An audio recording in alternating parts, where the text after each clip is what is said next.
Hi, welcome to TooCuteForCancer.com. My name is Jody. Today's my very first vlog, yay!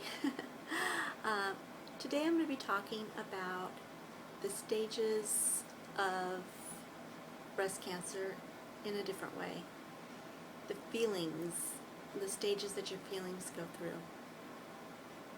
In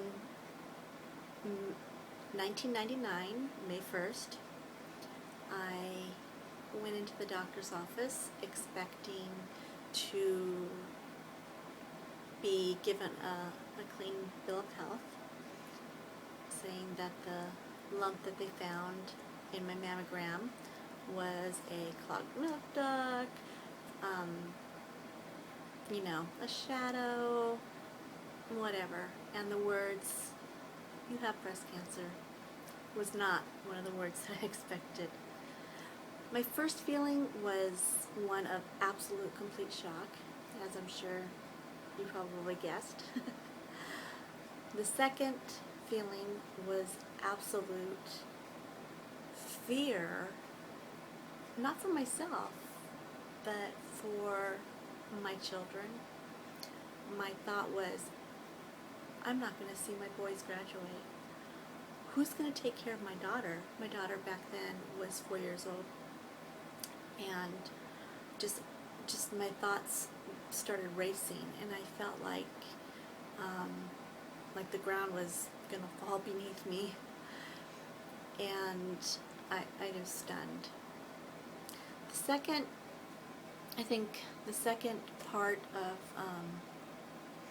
the feelings, other than disbelief and emotions, was my second reaction was, oh my gosh, how am I going to tell my mom? As a mom myself, I know that my kid's get a scratch and I'm freaking out. So I was just thinking, how is my mom going to take this? What's my dad going to say? Oh my gosh, my husband, my children. The second stage of feelings for myself was, how am I going to deal with other people's reactions to this? After some processing time, our family, my husband and I, had decided to keep my diagnosis private for not a long time, but just until we could get all the facts and figure out what treatment was going to be and some statistics, so we could offer encouragement when we did tell my mom and dad and my husband's parents that we could also offer words of encouragement at the same time. After the initial waiting period, the testing, the lumpectomy, everything that goes along with being diagnosed with cancer, we had to get down to reality and start planning finances. Who's going to take care of the baby? Who's going to take the boys to school? And my feelings at that time, I think, were pushed on the back burner because I had to go into mommy mode. I had to go into survival mode. After I started radiation, I had my surgeries and stuff, then we went into woe's me mode. Pain.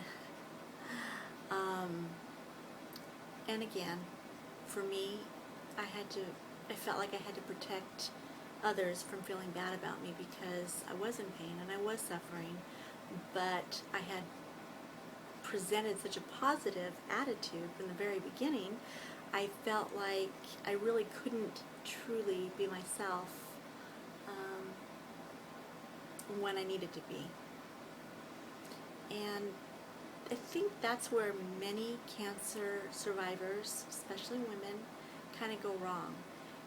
They go into protection mode. They go into mama bear mode. They don't want people to feel bad for them. They don't want to feel sick.